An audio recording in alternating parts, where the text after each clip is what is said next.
Hello everyone, welcome to Tathastu and welcome to our favorite daily news analysis wherein we are going to cover the news and editorial of 21st of August. So 21 अगस्त के जो है हम editorials plus news जो है वो cover करेंगे, लेकिन हम आगे बढ़ें उससे पहले जो है कुछ चीज़ें जान लें। एंड वो क्या है कि कौन से टॉपिक्स हम कवर करने वाले हैं। सो टेबल ऑफ कंटेंट्स, तो सबसे पहले ये देखेंगे। तो सबसे पहला हमारा जो न्यूज़ है जिसको आज हम कवर करेंगे, ये एडिटोरियल का पोर्शन है। Criminal law bills renaming is needless meddling.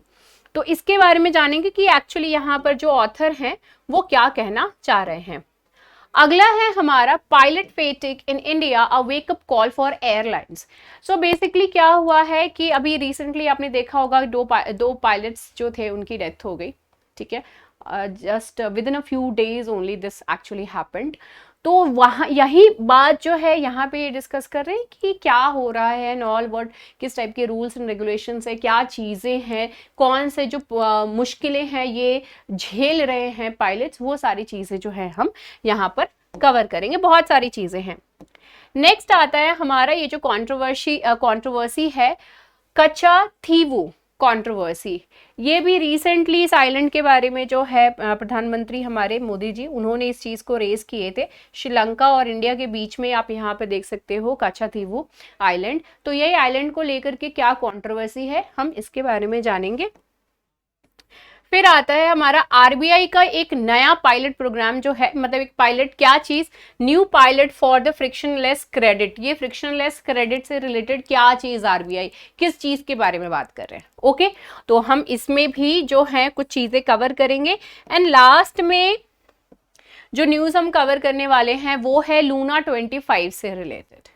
Okay, चलिए एक काम करते हैं, इसी से ही हम क्रैश लैंडिंग से ही शुरू करते हैं। तो क्रैश लैंडिंग देखिए, हमारा सारा का सारा एडिटोरियल ही है, सिर्फ ये एक न्यूज में है, ठीक है। यहाँ पर क्रैश लैंडिंग हुई है किसकी, लूना की। क्रैश लैंडिंग नहीं, बेसिकली लैंडिंग तो इसको चंद्रयान 3 के साथ ही लैंड करना था, but the thing has turned against it. So Luna 25 जो कि रशिया का पहला लूनर मिशन था 47 ईयर्स में जाकर के, ये पहला मिशन था जो कि आया था। एंड यहाँ पर ये जो है ये क्रैश हो गया है मून पर जाकर के। तो यही बेसिकली यही एक चीज़ जो है वो यहाँ पर है न्यूज़ में। सो यहाँ पर ये जो रशिया की, जैसे कि यहाँ पे इसरो है, वहाँ पे कौन है तो रॉसकॉस्मोस है, या ये किसकी है, रशिया की है। So they had actually pointed out this thing कि हाँ, पॉइंटेड नहीं, उन्होंने इन्फॉर्मेशन दे दी है। और ये भी चीज़ सामने आई थी कि रशिया में इस कवरेज को सिर्फ 2 या 3 मिनट के लिए नेशनल न्यूज़ जो है उस पर कवर किया है ना, नथिंग एल्स। हालांकि ऑब्वियसली बात है, किसी भी कंट्री के लिए थोड़ा सा एम्बैरेसिंग टाइप तो हो ही जाता है, एंड स्पेशली रशिया जैसी कंट्री, कोई छोटी मोटी कंट्री तो है नहीं कि मुंह उठाया उन्होंने बना दिया। तो अच्छा खासा इन्वेस्टमेंट रहता है इन सारी चीज़ों में। So Russia's Luna 25 spacecraft crashed into the moon after it spun into an uncontrolled orbit. The country's Roscosmos space agency said this thing. So they said कि moon के orbit में enter करा, वहाँ पे uncontrollable situation हुआ and it finally crashed over there. So pilotless, this was a pilotless spacecraft and it was aimed to land in the South Pole. South Pole, moon का जो south pole है वहां पे इसको लैंड करना था of the moon, and area where scientists believe there could be important reserves of frozen water and precious elements also. Okay, so these were the points related to this thing. Not much of the things which we need to actually talk about. यहाँ पे एक point जरूर जानना है कि जो lunar मतलब कि मून का जो साउथ पोल है, यहाँ पर स्पेसिफिकली इतना ज़्यादा इंटरेस्ट जो है वो साइंटिस्ट क्यों शो कर रहे हैं। तो इतना ज़्यादा इंटरेस्ट शो करने के पीछे जो रीज़न है वो है वाटर। साइंटिस्ट ये बिलीव करते हैं कि ये जो साउथ पोल है बेसिकली वो, हाँ, वहां पर सन की रेज जो है वो पहुंच नहीं रही, मतलब बेसिकली ये शैडोड है, ठीक है। सो परमानेंटली शैडोड पोलर क्रेटर्स, यहाँ पर जो क्रेटर्स हैं वो शैडोड है, एंड वहां पर पॉसिबिलिटी है कि वाटर हो सकता है।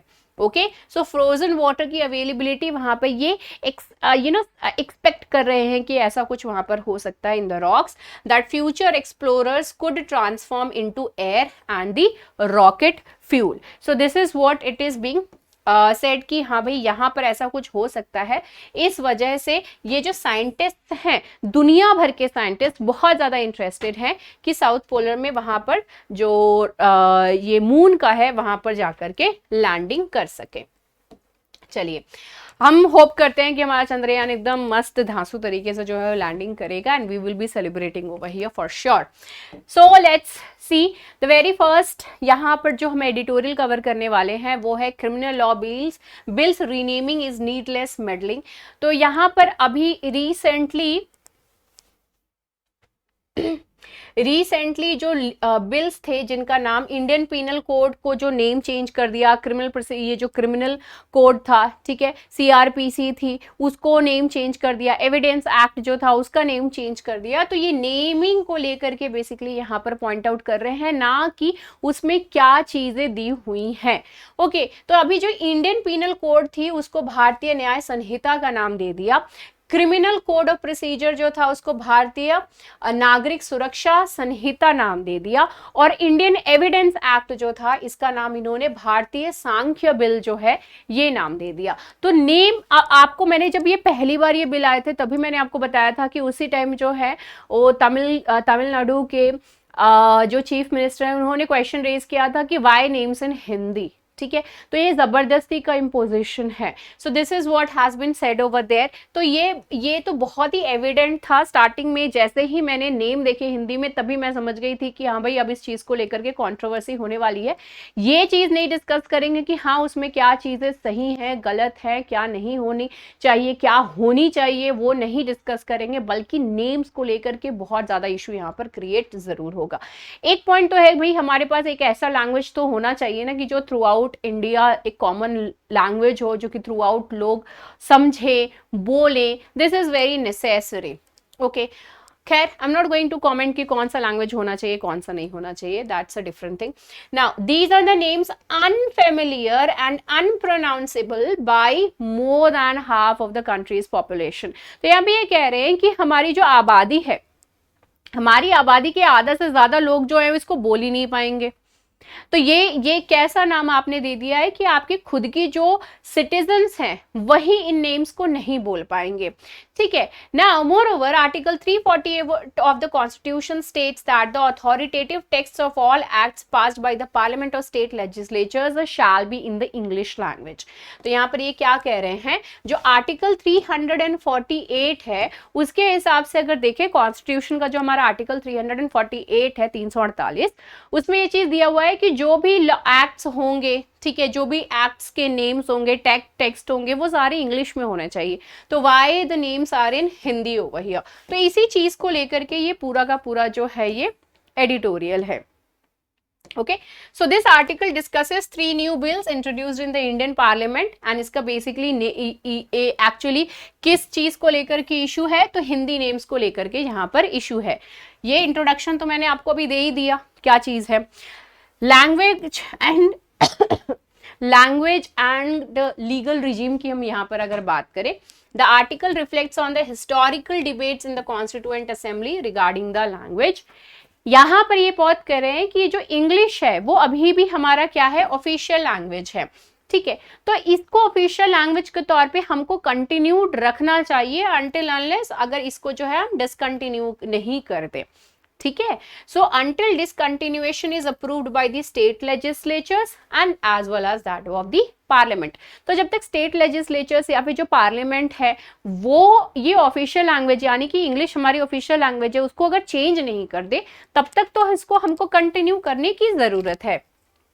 और इंडिया की जो ये एस्पिरेशन है ग्लोबल पावर बनने की, तो इस चीज में हम सिर्फ और सिर्फ हिंदी के ऊपर जो है हम वर्क नहीं कर सकते। हम ये नहीं सोच सकते कि सिर्फ हिंदी लैंग्वेज यूज करके, सिर्फ हिंदी भाषा बोल करके जो है हम ग्लोबल लेवल पे अपना जो एक इम्पैक्ट है वो हम बना सकते हैं।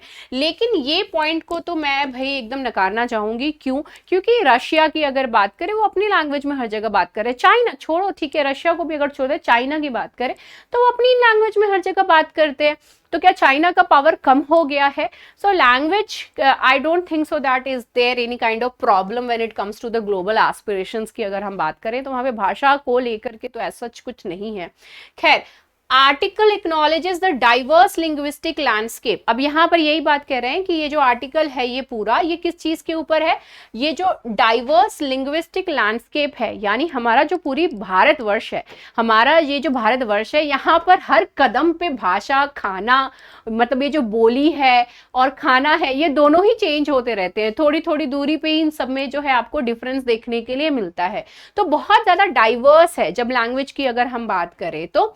एंड लैंग्वेज के साथ लोगों का बहुत ज्यादा जो है वो लगाव है। कभी कभी तो लोगों का इतना ज्यादा लगाव होता है कि लोगों के ऊपर जबरदस्ती इंपोज करते हैं कि आपको अगर यहाँ पे रहना है तो भैया आपको जो है ये लैंग्वेज तो बोलना पड़ेगा, ठीक है। इस टाइप की भी चीजें होती हैं। तो ये एक इमोशनल अटैचमेंट भी होता है लोगों का लैंग्वेज के साथ, और लैंग्वेज की ही वजह, लैंग्वेज ही एक वन ऑफ द रीजन थी, नॉट, मैं ये नहीं कहूंगी सिर्फ यही एक रीजन था, but language was one of the reason जो कि बांग्लादेश, ये जो ईस्ट पाकिस्तान और वेस्ट पाकिस्तान थे, इन दोनों को भी सेपरेट कंट्रीज बना दिया। ये एक थे पहले, दोनों पाकिस्तानी थे, भले नाम ही ईस्ट वेस्ट था, लेकिन थे तो एक ही देश ना, ठीक है। तो यहाँ पर जो है ये बांग्लादेश बन गया, क्यों? उर्दू की वजह से, ठीक है। यहाँ पे जो बांग्लादेश में थे लोग, ईस्ट पाकिस्तान वाले, तो इन लोगों की जो बोली थी वो बंगाली थी, मुस्लिम्स की ही बात कर रही हूं मैं, ठीक है, इनकी बोली बंगाली थी। वहीं पे ही ये जो दूसरा पाकिस्तान है, वेस्ट पाकिस्तान, तो वहां पर जो उनकी बोली थी वो उर्दू थी। अब यहाँ पर ये लोग चाह रहे थे कि भैया यहाँ पर भी लोग बंगाली नहीं उर्दू भाषा बोले। अब यहाँ पर लोगों का ये चीज था कि भैया हमारा जो है ये तो इमोशनल अटैचमेंट है, आप कैसे कह सकते हो कि ऑल ऑफ अ सडन आप उर्दू बोलो, सारे काम जो है वो उर्दू में हो, तो ये सारी चीजें पॉसिबल नहीं हो पाएंगी। तो इसी वजह से ये एक बहुत बड़ा रीजन था जिसकी वजह से बांग्लादेश के जो लोग थे वो अलग होना चाह रहे थे पाकिस्तान से, ठीक है। तो इसीलिए यहाँ पे जो इमोशनल टाइज की बात कर रहे हैं, I totally agree with this thing कि पीपल जो है उन लोगों लैंग्वेज को लेकर के बहुत ज्यादा रहता है। वहीं पे ही अगर हम अपना जो पूरा देश है जब आजाद हुआ था तो उसमें बहुत सारे प्रिंसली स्टेट्स थे, बहुत सारे जो है जो प्रिंसली स्टेट्स थे, राज्य थे, ये सभी जब ये सभी जब हमारे इंडिया में यानी भारत के एक पार्ट बने, तो उसके बाद फिर इस चीज को लेकर के डिस्कशन हो रहा था कि हम जो ये राज्य बनाएं, अगर अलग अलग स्टेट्स बनाएं, तो वो अलग अलग स्टेट्स जो है किस बेसिस पे हो, क्या वो हम एडमिनिस्ट्रेशन के पर्पज से देखें, ठीक है, किस हिसाब से एडमिनिस्ट्रेशन जो है वो सारी चीजें अच्छे तरीके से हो सकती हैं, या फिर हम किस बेसिस पे देखें, लैंग्वेज के बेसिस पे देखें, जो कि लोगों की डिमांड थी कि अगर आप राज्य बना रहे हो तो राज्य आप बनाओ, लेकिन लैंग्वेज के बेसिस पे, हमारे भाषा की बेसिस पे जो है आपको राज्य बनाना होगा। और अल्टीमेटली सरकार को झुकना भी पड़ा था कि वो फिर बाद में जो भी ये जो राज्य बने हैं, जैसे आप आंध्र प्रदेश ले लीजिए, कर्नाटक, महाराष्ट्र, गुजरात, ठीक है, तो ये सारे स्टेट्स जो है, केरला की बात करें, तमिलनाडु की बात करें, उड़ीसा की बात करें, बंगाल की बात करें, तो बेसिकली जो मैक्सिमम जो स्टेट्स है वो किसके बेसिस पे बने, लैंग्वेज के बेसिस पे बने, ठीक है। Now it references the past protest related to language issues. यहाँ पे ये जो पास्ट इश्यूज हैं उसको, जैसे कि मैंने आपको जो भी एग्जांपल्स दिए, इस टाइप के जो इश्यूज हैं इसको यहाँ पर पॉइंट आउट किया गया कि आप लैंग्वेज को लेकर के जो चीजें हैं वो थोड़ी सी डिफरेंट है, ठीक है। लैंग्वेज को लेकर जो चीजें हैं ना, लोग इमोशनल हो जाते हैं, जैसे कि मैंने आपको पहले भी एक क्लास में बताया कि लोग जो हैं वो रिलीजन को लेकर के काफी ज्यादा इमोशनली अटैच रहते हैं, तो वैसे ही लैंग्वेज को लेकर के भी वही सीन रहता है। खैर, मेजॉरिटेरियनिज्म एंड इम्पोजिशन, यहाँ पर इस आर्टिकल में ये बात कह रहे, कंसर्न बेसिकली जाहिर किया जा रहा है कि यहाँ पर जबरदस्ती हिंदी को इम्पोज करी जा रही है, क्योंकि अगर आप ये जो लॉज आ रहे हैं, कानून आ रहे हैं, तो इनका नाम ही अगर आप हिंदी में डाल देंगे तो लोग न चाहते हुए भी उनको वो हिंदी शब्द जो है वो जानना पड़ेगा, जबरदस्ती बोलना पड़ेगा। तो ये तो जबरदस्ती का इम्पोजिशन है हिंदी का। Statements by those in power efforts to establish Hindi as the national language। अब यहाँ पे ये पॉइंट आउट कर रहा है कि जो सरकार है वो कहती है कि हम तो भाई हिंदी को नेशनल लैंग्वेज के बेसिस पे जो है हम एस्टैब्लिश करना चाहते हैं, बट प्रॉब्लम यहाँ पर ये है कि वो उन लोगों का क्या जो कि नॉन हिंदी स्पीकर्स हैं, जो कि हिंदी नहीं बोलना जानते हैं, तो उनका क्या भाई, वहां पे आप क्या करोगे। The Union Home Minister stands and annual celebrations of Hindi Divas perpetuated this concern over here कि अब यहाँ पर जो है हिंदी दिवस भी सेलिब्रेट करने की बात कर रहे हैं। तो ये जो एक पॉइंट है यहाँ पर, ये इस चीज को लेकर के कंसर्न रेज कर रहे हैं। The perception is that privileging Hindi डिसरिगार्ड्स linguistic diversity, inclusivity and respect for all languages. अब यहाँ पर ये पॉइंट कर रहे हैं कि अगर आप हिंदी को ही इतना ज्यादा इंपॉर्टेंस दे दोगे तो भाई फिर तो क्या होगा। इसका मतलब ये है कि जो हमारी डाइवर्सिटी है, आप उस चीज को जो उसके ऊपर ध्यान ही नहीं दे रहे हो। ये जो इंक्लूसिविटी या फिर रेस्पेक्ट की बात करें सारे लैंग्वेजेस के, तो वो आप दे ही नहीं रहे हो। इस चीज को मैं क्रॉस में यही बात कहूंगी कि हमारे पास एक ऐसी भाषा होनी बहुत जरूरी है जो कि हर कोई बोल सके, जो कि हर कोई समझ सके। अब इसी का ही इम्पैक्ट आप हमारे कमेंट सेक्शन में देख सकते हो। जब इंग्लिश में कर रहे थे तो बहुत सारे लोग वर लाइक कि नहीं मैम हिंदी इंग्लिश दोनों मिक्स करके बोलिए।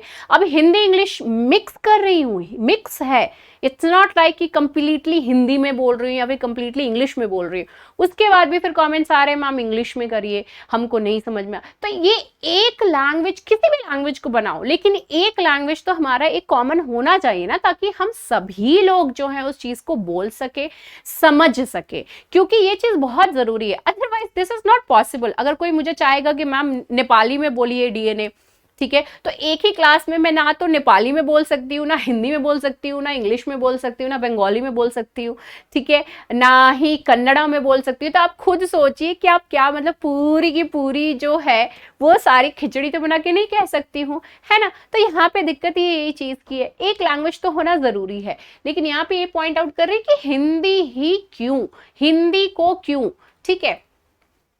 खैर, कॉन्स्टिट्यूशनल एंड कल्चरल इम्प्लीकेशंस, तो यहाँ पर ये पॉइंट कर रहे हैं कॉन्स्टिट्यूशन को बेस बना करके लिंग्विस्टिक पॉलिसीज। जैसे इंग्लिश जो है वो ऑफिशियल लैंग्वेज है, ठीक है, ऑब्वियस सी बात है, ये ऑफिशियल लैंग्वेज है until non Hindi speaking states desire otherwise. क्योंकि इंग्लिश को यहाँ पर इन्होंने कह दिया कि ये ऑफिशियल लैंग्वेज रहेगी जब तक कि यहाँ पे जो नॉन हिंदी स्पीकिंग लोग हैं वो किसी तरीके का कोई दिक्कत जो है वो मतलब वो नहीं चाहते हैं कि भैया हम जो है अब यहाँ से स्विच कर जाए करके। ओके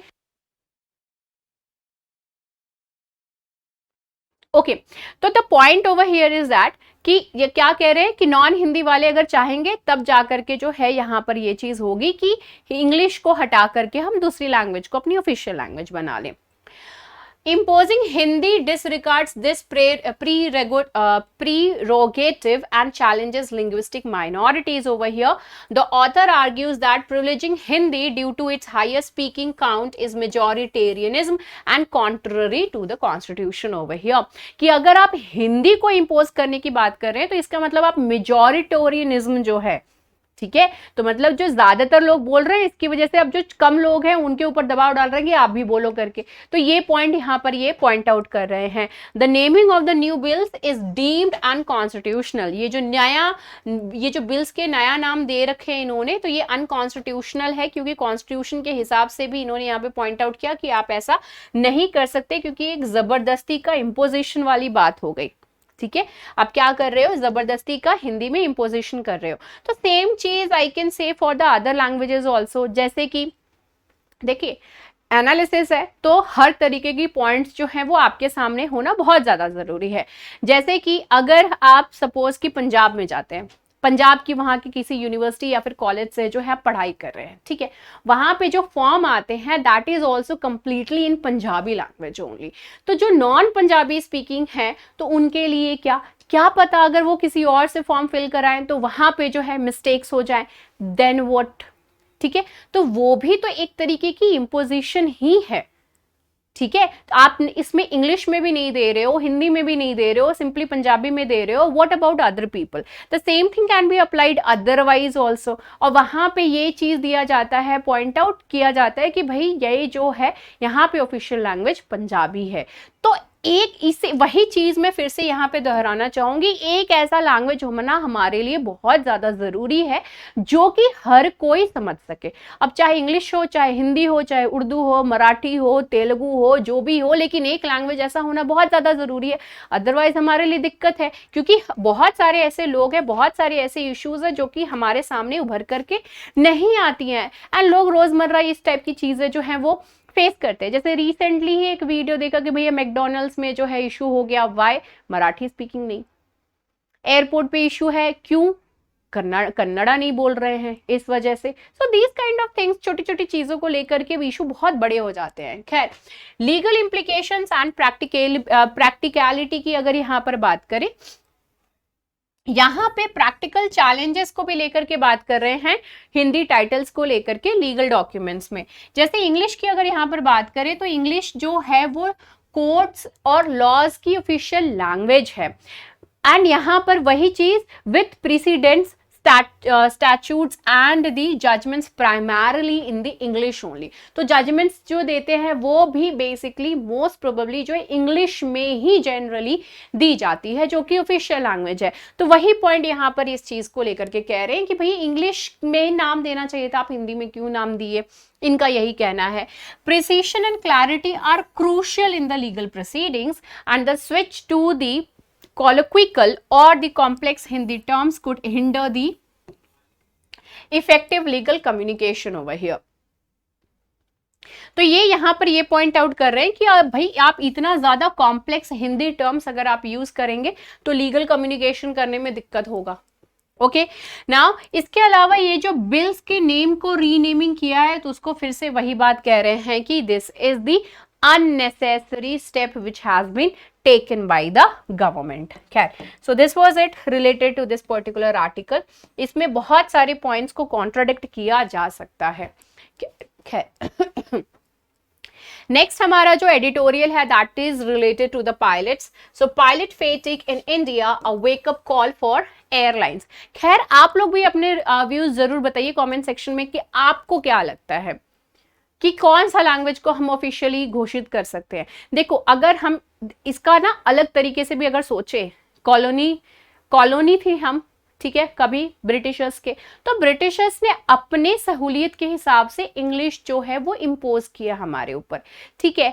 फिर अब क्या उसी चीज को कंटिन्यू करना सही है कि या फिर इसको डिसकंटिन्यू कर दे, या फिर उसके साथ साथ साइड बाय साइड हम कोई एक ऐसी लैंग्वेज भी लेकर चले, ऐसी भी भाषा लेकर के चले जो कि इंग्लिश को रिप्लेस कर सके आने वाले टाइम में। तो वो कौन सी भाषा होनी चाहिए, ठीक है।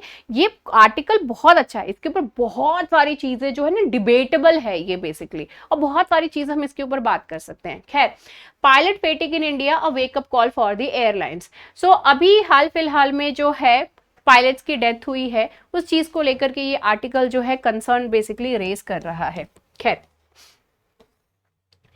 यहाँ पे जो एविएशन सेफ्टी इश्यूज है उस चीज को लेकर के यहाँ पर बात कर रहा है कि भाई जो पायलट्स हैं उनके ऊपर बहुत ज्यादा स्ट्रेस और बहुत ज्यादा वर्कलोड हो जा रहा है, बिकॉज इट्स रियली, अब आप खुद देखो, जस्ट इमेजिन, आप ट्रेन से एक जगह से दूसरी जगह ट्रैवल करके जाते हो तो मतलब आप थक जाते हो।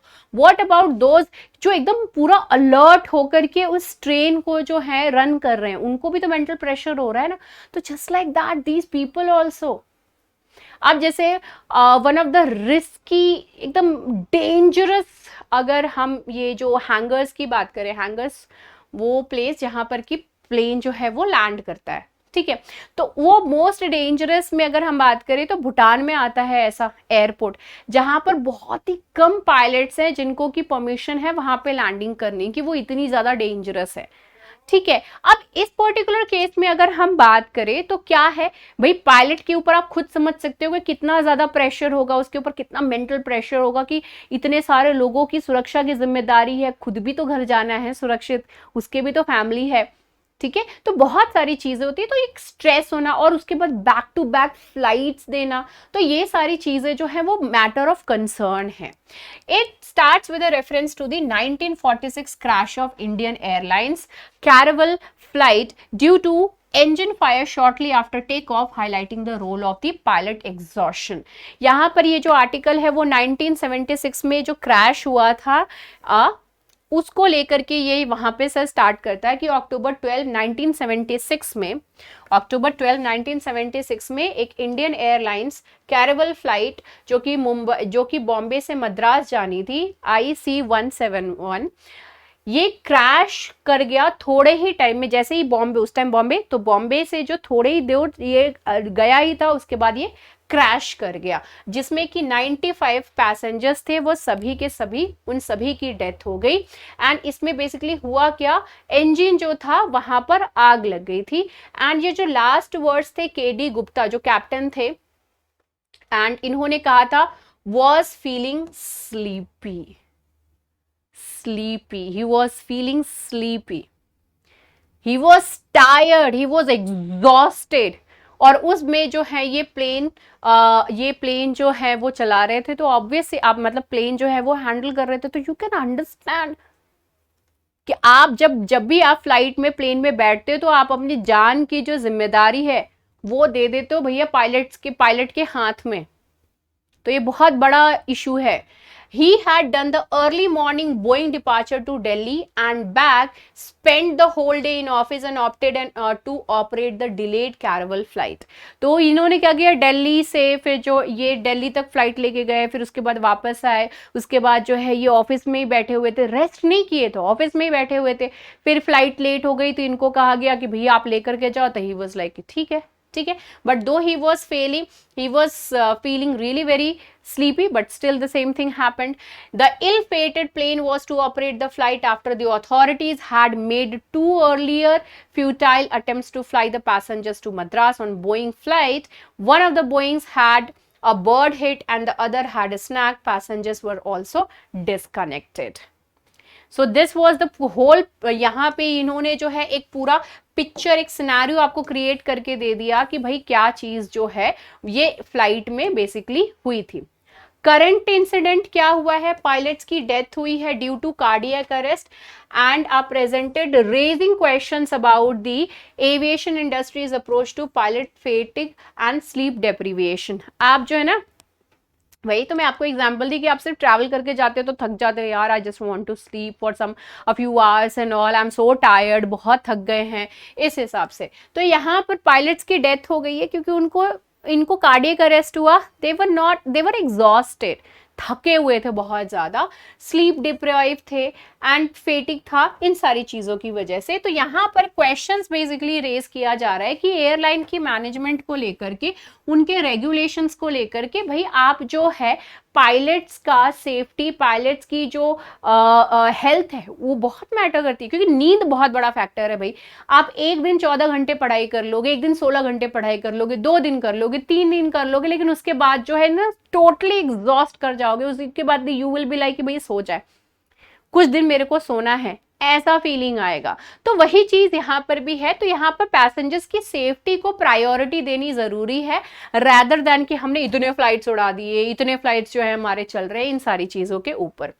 एयर इंडिया एक्सप्रेस जो कि 2010 में क्रैश हुई थी, यहाँ पर जो पॉइंट है ये यही सेम चीजों को लेकर के यहाँ पे कंसर्न रेज किया गया कि उस टाइम भी यही टाइप का सिचुएशन हुआ था। तो इस टाइप की अगर चीजें हो रही हैं तो this is a matter of concern कि भाई अगली बार कोई फ्लाइट जो प्लेन टिकट अगर बुक करेगा तो वो कितनी बार सोचेगा कि भाई क्या पता कि पायलट जो है वो थका हुआ हो, देन व्हाट।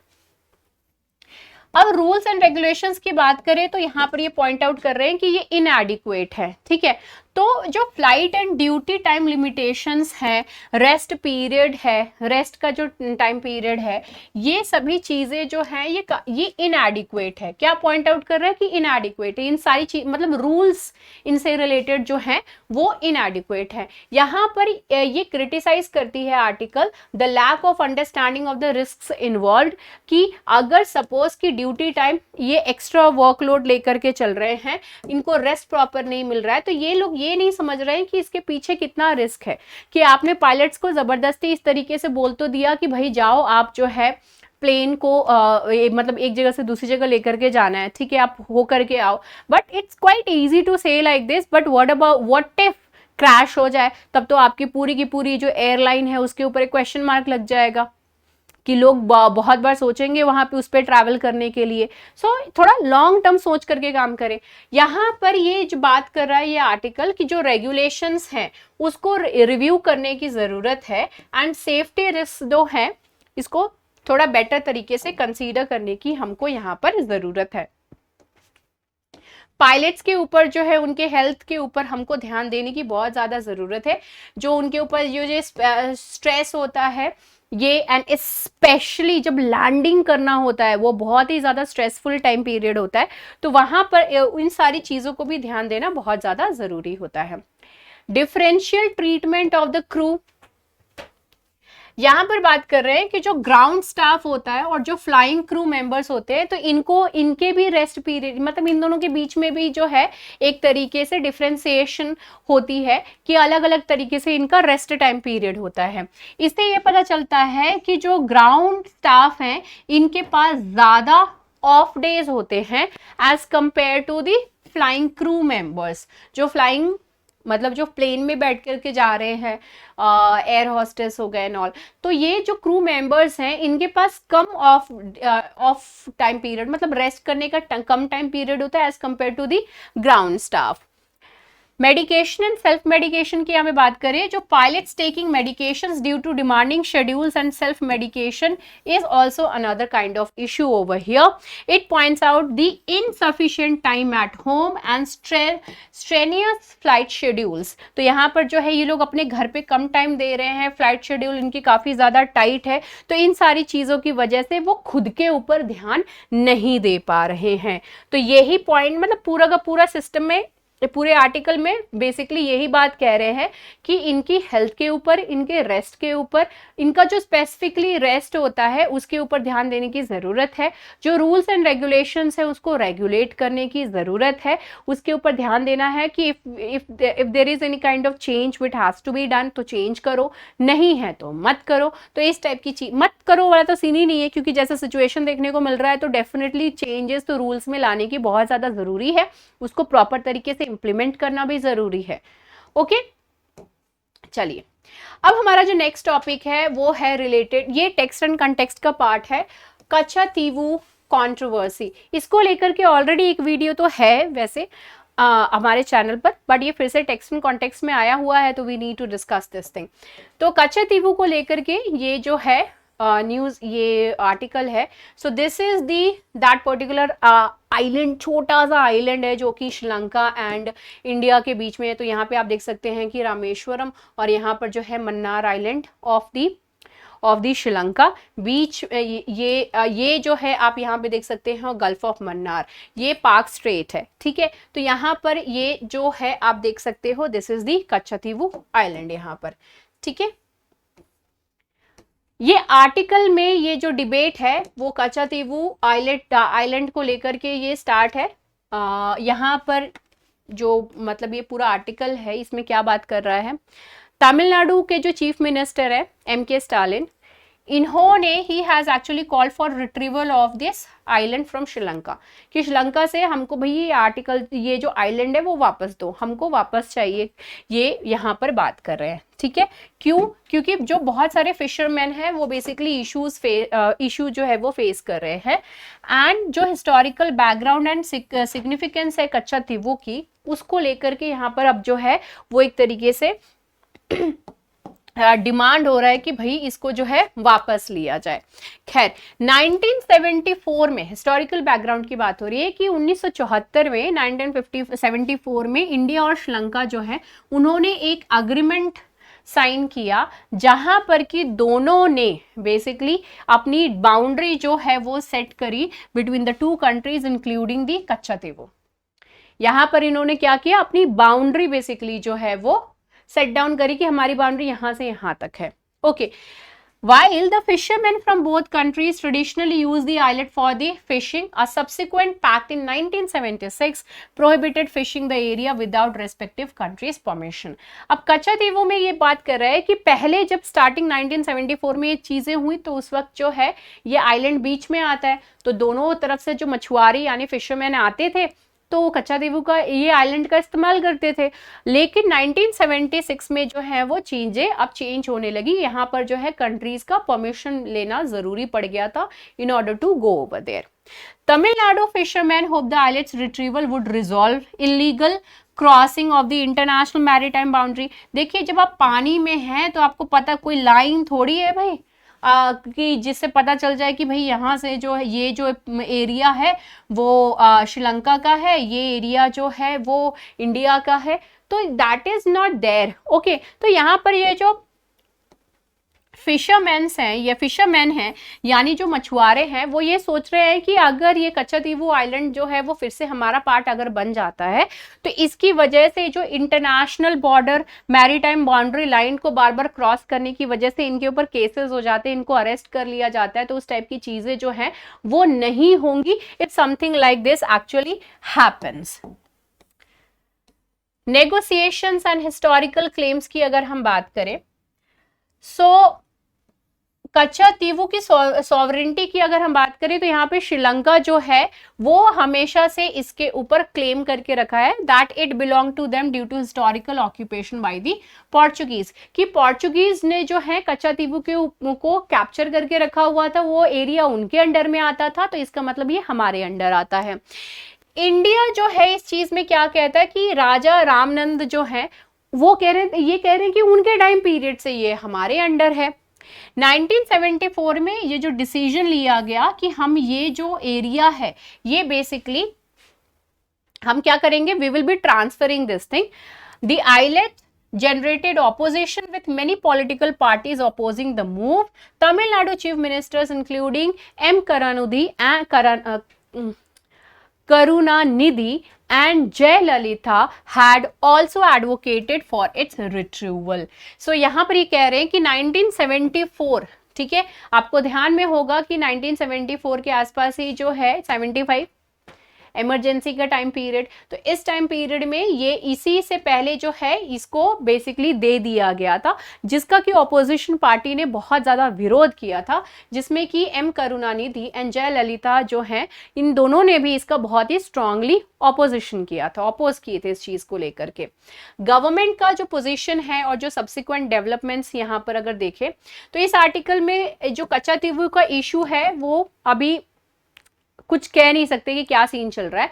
यूनियन गवर्नमेंट ने क्लैरिफाई किया कि यहाँ पे जो श्रीलंका से इसको वापस लेने की अगर ये जो बात है, दिस इज नॉट पॉसिबल आज it did not seed any Indian territory. क्यों, यहाँ पर तो ऐसा कुछ भी नहीं है कि इंडिया के कोई एरिया है उसको अटैक किया फिर उसको जो है कैप्चर कर लिया, तो ऐसा कुछ भी नहीं है। तो हम इसको रिट्रीव किस बेसिस पे करें ऐसा कुछ भी नहीं पता। अब ये जो कच्चादीवू का एरिया है उसमें से जो कुछ मतलब जो यहाँ पे श्रीलंकन की साइड में है, तो यहाँ पर क्या हो रहा है वो India Sri Lanka international maritime boundary के तौर पे इसको देखा जाता है and the matter was not noted to be sub judice in the supreme court. अब ये इंटरनेशनल मैरीटाइम बॉर्डर है, ठीक है, ये क्या है, international maritime boundary line basically है किसके बीच में, इंडिया और श्रीलंका के बीच में। तो ये सुप्रीम कोर्ट की तो बात ही नहीं है, सुप्रीम कोर्ट में ये केस जो है हम लेकर के जा ही नहीं सकते हैं। तो ये है हमारी कच्चादीवू की स्टोरी, जहां पर कि बेसिकली यहाँ पर प्रॉब्लम कौन फेस कर रहा है, तो प्रॉब्लम ये जो मछुआरे हैं ना वो फेस कर रहे हैं, उनके लिए यहाँ पर दिक्कत क्रिएट हो रही है। Okay, What is RBI's new pilot for frictionless credit? RBI का अभी क्या बात कर रहा है, अगस्त 17 को आरबीआई ने एक पायलट प्रोग्राम स्टार्ट कर दिया, endeavouring to evaluate the feasibility and functionality of the public tech platform for frictionless credit. किसी तरीके की बिना किसी प्रॉब्लम के जो है वो क्रेडिट होने को लेकर के इन्होंने एक जो पायलट प्रोग्राम है वो बेसिकली स्टार्ट किया है, ठीक है, public tech platform for frictionless credit, they have basically done this thing. इस प्लेटफॉर्म में ये है क्या, this is to basically bring various digital information sources together to enhance credit appraisal and ease the process of the credit delivery. So this is basically in order to the credit, क्योंकि यहाँ पे नाम देख ही रहे हो भैया, credit, frictionless credit, तो credit और लोन की डिलीवरी की जो बात है वो बिना किसी दिक्कत के जो है वो अकाउंट में ट्रांसफर हो जाए, आराम से जो है उसकी चीजें जो है वो हैंडल हो सके। तो उसी चीज को लेकर के यहाँ पर इस आर्टिकल में बात कर रहे हैं। और ये जो है ये पायलट प्रोग्राम भी उसी लिए ही बेसिकली यहाँ पर स्टार्ट किया गया है। यहाँ पे ये बेसिकली आर्टिकल एक्सप्लेन कर रहा है इस प्लेटफॉर्म के पर्पस को लेकर के, which is to enable the frictionless and timely delivery of credit by consolidating the digital information required for the credit appraisal, कि आप डिजिटली जो है वो इंफॉर्मेशन कलेक्ट कर लो और इंफॉर्मेशन कलेक्ट करने के बाद जो भी अमाउंट ट्रांसफर करना है, क्रेडिट करना है किसी के अकाउंट में, जस्ट डू दैट। क्योंकि काफी टाइम ऐसा होता है कि आप लोन के लिए अप्लाई करते हो, प्रोसीजर हो जाते हैं, उसके बाद काफी टाइम वेट करना पड़ता है to get it credited in the account. So उसी पर्पस से जो है ये काम किया जा रहा है। So it is basically talking about the challenges which is being faced because of the fragmented data sources held by different entities and that of the systems.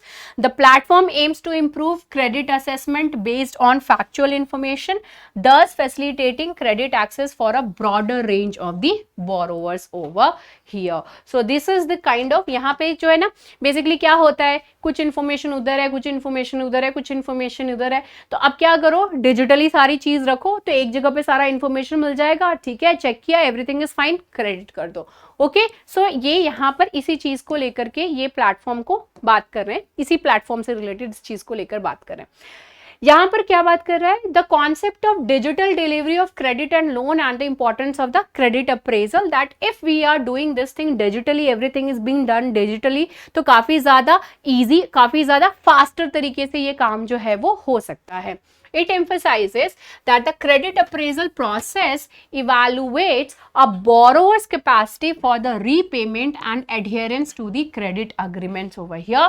And apart from that, the process impacts the bank's financials and balance sheet, making it crucial for banks to have accurate and timely information. तो timely accurate information मिल रहा है, proper time पे सारी चीजें हो रही हैं, balance sheet update हो जा रहा है, बैंक का फिनेंस जो है वो प्रॉपर तरीके से मेंटेन हो जा रही है, तो ये सारी चीजें जो है ना लिंक्ड रहेंगी, ठीक है। इसीलिए तो बैंक ऑटोमेशन वाला सीन था। हाँ, तो ये बैंक ऑटोमेशन किया क्यों गया, इसको और भी ज्यादा एडवांस करने की हमको जरूरत है। सो that is what it is talking about. Now the किसान क्रेडिट कार्ड, यहाँ पर ये जो आर्टिकल है वो आरबीआई का सितंबर 2022 में इन्होंने किसान क्रेडिट कार्ड को डिजिटलाइज किया था। उस चीज को लेकर के इन्होंने यहाँ पे इस चीज को एग्जाम्पल के तौर पे रखा है कि अगर लोन जो है 1.6 लाख रुपीज से कम है तो उसको डिजिटलाइज कर देने के लिए द पायलट एम्स, मतलब पायलट की हमें बात कर रहे हैं तो फ्लाई वाला पायलट नहीं, ये प्रोग्राम, पायलट प्रोग्राम जो है उसके बेसिस, उसके लिए बात करें। पायलट प्रोग्राम का मतलब ये होता है कि आपने कोई प्रोग्राम लॉन्च किया, तो सबसे पहले आप क्या करेंगे, उस प्रोग्राम को कुछ पर्टिकुलर एरिया में आप लॉन्च करोगे, ठीक है। वहां पे लॉन्च करके आप देखोगे कि उसके क्या इम्पैक्ट्स हो रहे हैं, क्या चीज, मतलब implement, launch in the sense कि उसको इंप्लीमेंट किया आपने वहां पे। Now you are checking out कि क्या उसमें प्रोज हैं, कॉन्स हैं, उन सारी चीजों को फिर आप जो है चेंजेस करते हो, फिर फर्दर और जगह पे अप्लाई करते हो, फिर बड़े जगह पे अप्लाई करते हो, फिर और चेंजेस देखते हो, उसमें और भी जो फीडबैक आते हैं उसके बेसिस पे चेंज करके आप बेटर और बड़े एरिया पे जो है या फिर पूरे पैन इंडिया लेवल पे जो है आप इसको अप्लाई करते हो। So that is what this pilot thing means over here. तो ये जो पायलट प्रोग्राम है, it aims for an end to end digital lending process, कि एंड टू एंड, स्टार्ट से लेकर के एंड में जिसके पास भी जाना है वो प्रोसेस आराम से हो सके एंड डिजिटली हो सके, eliminating paper work and eliminating the door step disbursement of the loans also. कि Now the project is being tested in selected districts across the several states. बहुत सारे जो दूसरे स्टेट्स हैं वहां पर जो है ये लोग उसी हिसाब से जो है क्या कर रहे हैं, टेस्ट कर रहे हैं। पायलट प्रोग्राम है तो ऑब्वियसली बात है टेस्टिंग चल रही है। एक्सपेंशन ऑफ द प्लेटफॉर्म की एक्सपेंशन की यहाँ पर बात करें तो यहाँ पर ये जो प्लेटफॉर्म है, अब ये किसान क्रेडिट कार्ड के कार्ड से जो है ये स्टार्ट हुआ था, उसको डिजिटलाइज करके स्टार्ट हुआ था, अब ये उससे बियॉन्ड जा रही है। अब उससे ये और भी आगे की तरफ बढ़ रहे हैं कि बस बहुत हुआ, अब और आगे देखना है, हमको सिर्फ यहीं तक नहीं रुक जाना है, हमको और भी चीज़ें इसमें इंक्लूड करनी है। अब यहाँ पर आरबीआई ने प्लान किया है to create a public platform through its subsidiary the Reserve Bank Innovation hub.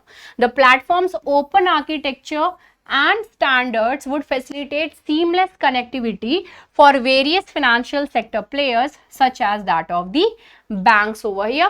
हमको इनको भी इंक्लूड करना ज़रूरी है, तो कनेक्टिविटी, सीमलेस कनेक्टिविटी बनी रहे, तो उस चीज़ का भी ध्यान देना ज़रूरी है। That platform's future focus extends to dairy loans.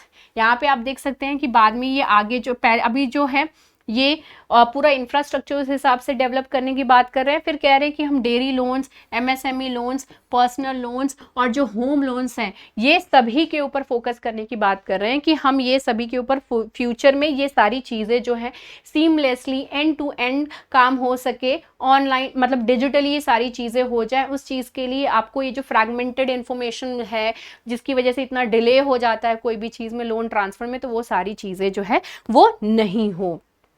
यहाँ पे it is talking about the various sources, integration of various sources into the platform पे जो भी ये सोर्सेज हैं, ये एक जगह से दूसरी, एक मतलब काफ़ी फ्रैगमेंटेड है, उसको एक जगह पे लाने की, जिसमें कि Aadhaar e KYC, Aadhaar e signing, land records, satellite data, PAN validation, PAN card validation, account aggregation, ये सारी जो चीज़ें होती हैं, इसके अलावा और भी जो चीज़ें ज़रूरी होती हैं लोन के पर्पज़ से, वो सारी चीज़ें ऑनलाइन हो जाए without any kind of problem.